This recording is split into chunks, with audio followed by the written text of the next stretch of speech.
Hi everyone, welcome to week 7 of Introduction to Sociology. This week we're going to be looking at the sociology of youth.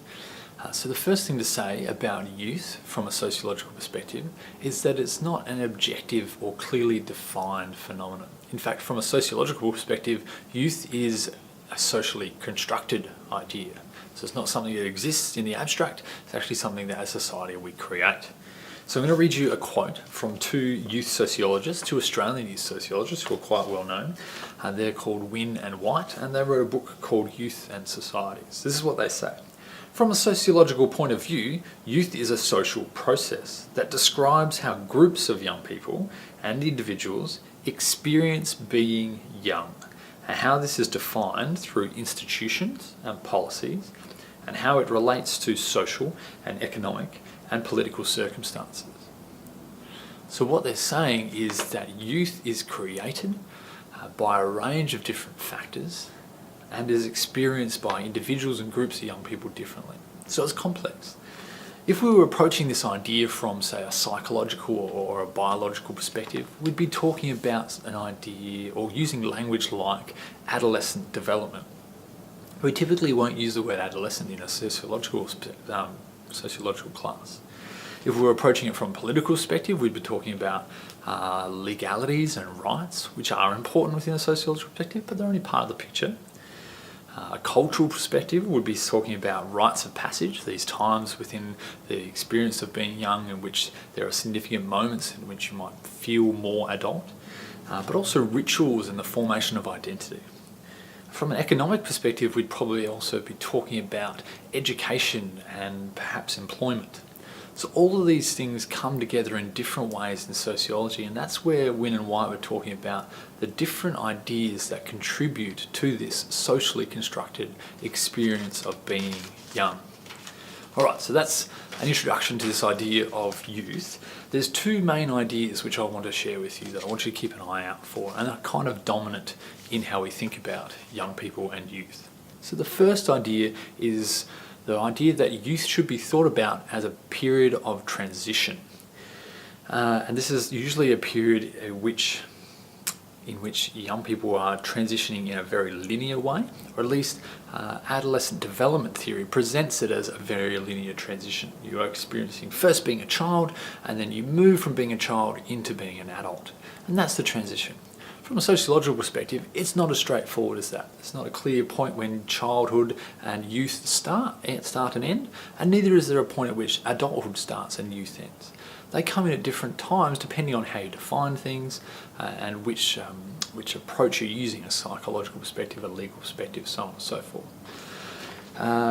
But Peter Kelly, another Australian sociologist of youth, he says all constructions of youth ultimately defer back to this narrative of transition. It's really hard to get away from it. So even if we think it's blurry and a little bit grey and not straightforward, the notion of youth as a transition is fundamental to how we think about young people and youth. Another sociologist, Germov, he says, well, maybe it's really clearly definable as being an adult in terms of biology. You can point out the point fairly objectively when someone is able to reproduce, and therefore maybe that's adulthood. But the experience again of being an adult is very dependent on cultural and political circumstance in many ways. And so he goes on to say that this idea of transition, of becoming an adult, is actually a discourse of exclusion. And he says it's a deficit model of understanding young people, saying they're not yet adult, rather than saying when are they capable or what are they capable of, and valuing them as young people. They're valuable because they are young, not just because they might one day be an adult. The other idea that goes along with this deficit model and is really common, particularly in the work that we do in the social sphere, is the idea of at-risk young people. This is a term that usually refers to, in broad terms, at the risk of not transitioning successfully into adulthood. But this idea of at-risk is really commonly used, and especially within the education space. It gets thrown around so much it almost doesn't require explanation. What do we mean by at risk? What are they at risk of? and it often gets used to justify all sorts of interventions. So we have to be wary when we hear this term at risk. What are they at risk of? And it also is underpinned by this idea of becoming, or they're at risk of not being valuable as an adult. So that's the first idea, youth as transition. The other idea is often sociologists study youth culture.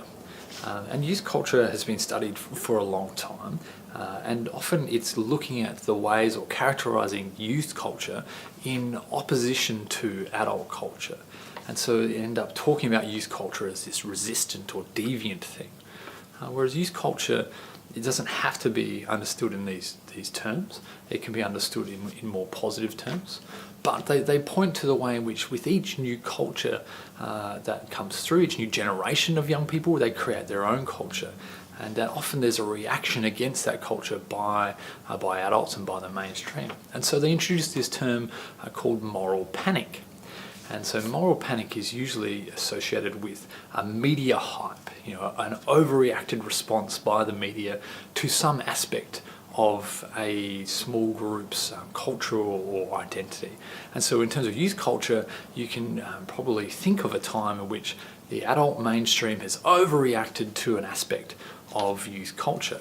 And so some really obvious examples of this, going back a long way, you might remember some reference to punks or widgies or surfies, or more modern, more recently, goths and emos and hipsters.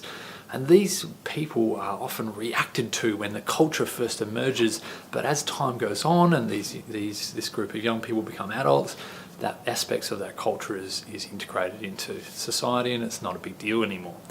So look for these moral panics towards youth culture.